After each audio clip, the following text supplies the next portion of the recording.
Script, chess number 4.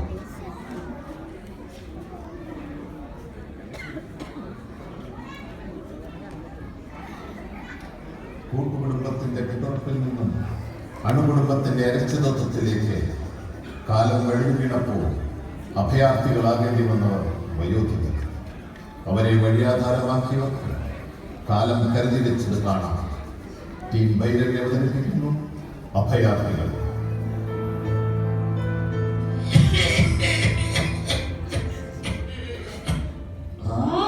എന്നാ ചൊവ്വയെ കിടന്ന് ചുമക്കണേ ഈ എരണം കെട്ട മനുഷ്യൻ. അകത്തെങ്ങാനും പോയി കിടന്നൂടെ? മനുഷ്യൻ ഈ സീരിയൽ ഒന്നും കാണാൻ സമയത്തില്ല.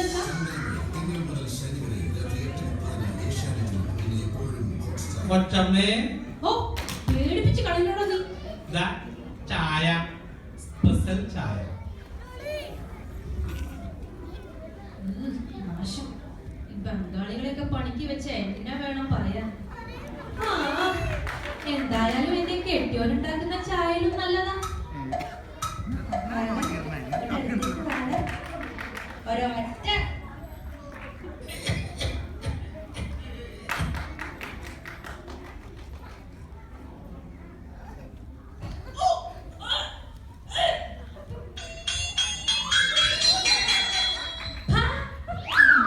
തിരുമണല്ലടാ അവന്റെ ഒരു പൂതി. എന്റെ കോമളം, ഇതാണ് കുറെ നാളായി നീ വെച്ചിട്ടുണ്ടെന്ന് പറഞ്ഞത്. താങ്ക് യു കോമളം. ഞാൻ വീണ്ടും അച്ഛനാവാൻ പോകുന്നു. അച്ഛനല്ല കൊച്ചച്ഛൻ. ഒന്ന് മാറി നിൽക്ക് മനുഷ്യ. അടുക്കളയിൽ പോയി പുട്ടുകടലുണ്ടാക്കി. അച്ഛനും കൊച്ചൊന്നും അല്ല. അച്ഛൻ കിടന്ന് കാര്യം സാധിച്ചു. ഇതെന്ത് നാറ്റച്ഛ? അച്ഛന് ഇതിന്റെ വല്ല ആവശ്യമുണ്ടോ? നിന്നോട് ഞാൻ എത്ര നാളായി പറയുന്ന ഒരു സ്റ്റക്കി വാങ്ങി തരാൻ. അയ്യടാ, സ്നഗ്ഗിടാൻ പറ്റിയൊരു സാധനം. നിങ്ങളോട് ഞാൻ എത്ര നാളായി പറയുന്നു മനുഷ്യ ഇങ്ങനെ വല്ല വൃദ്ധസദനത്തിനും കൊണ്ടാക്കാൻ. അതെങ്ങനെയാ 24 മണിക്കൂറും നമ്മുടെ അച്ഛനല്ലേ എന്ന് പറഞ്ഞുകൊണ്ടിരിക്കല്ലേ? അത് എങ്ങനെ കൊണ്ടാക്കാനാ? നമ്മുടെ അച്ഛനല്ലേ കോമളം. ഈ വീട്ടിലേക്ക് ആരെങ്കിലും ഒന്ന് കേറി വരുമോ? മൂക്ക് പൊട്ടാതെ ഇവിടെ ആരെങ്കിലും ഒന്ന് നിൽക്കാൻ പറ്റുമോ?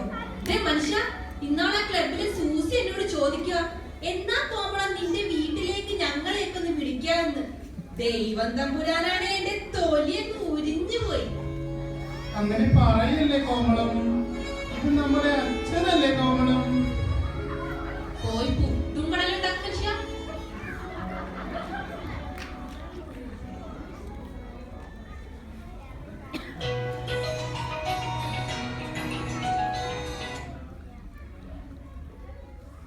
മോളെ, ആരാണ് എന്നെ വിളിച്ചത്? അത് പിന്നെ എന്റെ ഫ്രണ്ടാണ് മുത്തശ്ശ. മോളെ, അച്ഛനും അമ്മയ്ക്കും അറിയാമോ നിന്റെ ഈ കൂട്ടുകാരനെ? മോളെ, കാലം അത്ര നല്ലതല്ല. നിന്റെ എല്ലാ ബന്ധങ്ങളും അവരറിയണം. അവരറിയാൻ പാടില്ലാത്ത ബന്ധങ്ങളൊന്നും നമുക്ക് വേണ്ട.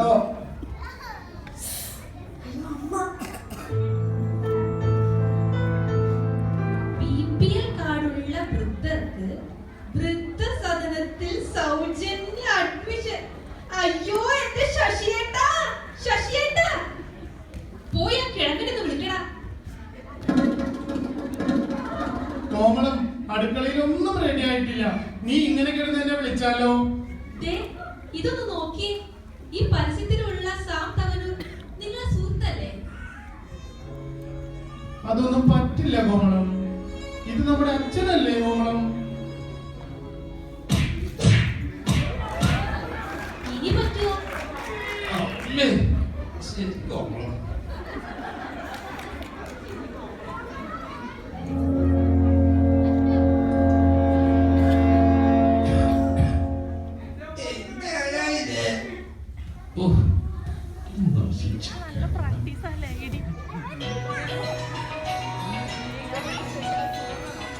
ഹലോ, അതെ കോമളം. അയ്യോ മനുഷ്യ, അച്ഛന് അഡ്മിഷൻ കിട്ടി. തവനൂരിലെ സാമിന്റെ വൃദ്ധസദനത്തിൽ അച്ഛന് അഡ്മിഷൻ കിട്ടി.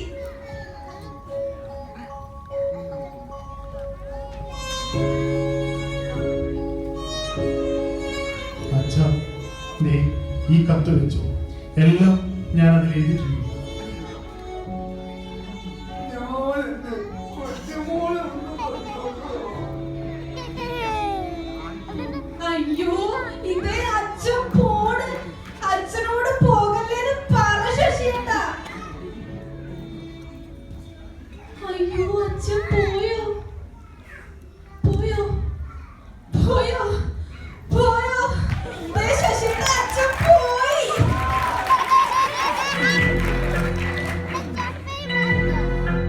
എടാ, മോള് സ്കൂൾ വിട്ടു വരും. അവൾ അപ്പൂപ്പനെ അന്വേഷിച്ച അപ്പൂപ്പനെ ഞങ്ങൾ ഹോസ്പിറ്റലിലാക്കിയെന്ന് പറ. വേഗം വാ മനുഷ്യ, സിനിമ തുടങ്ങാറായി.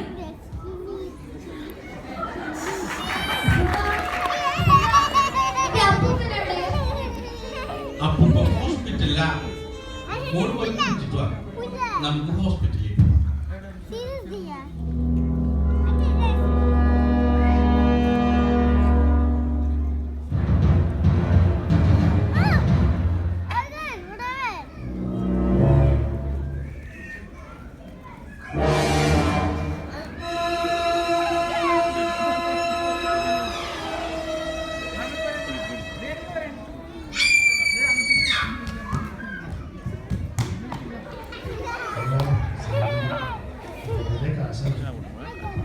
ഓ അത്ര മോശമൊന്നുമല്ല. മോളെ മോളെ പോയി. ആ ബംഗാളിയെ നീ കാണുന്നില്ലല്ലോ.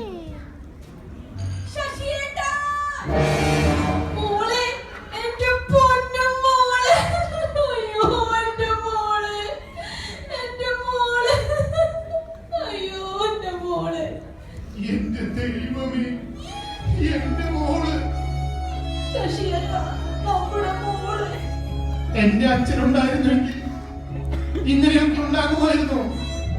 ഇനി നമ്മൾ ആർക്കു വേണ്ടി ജീവിക്കണം? ഈ വീടിന്റെ ഐശ്വര്യം, സ്നേഹം, കരുതൽ എല്ലാമാണ് പടിയിറങ്ങി പോയത്. അല്ല, ഈ പടിയിറങ്ങി വിട്ടത്.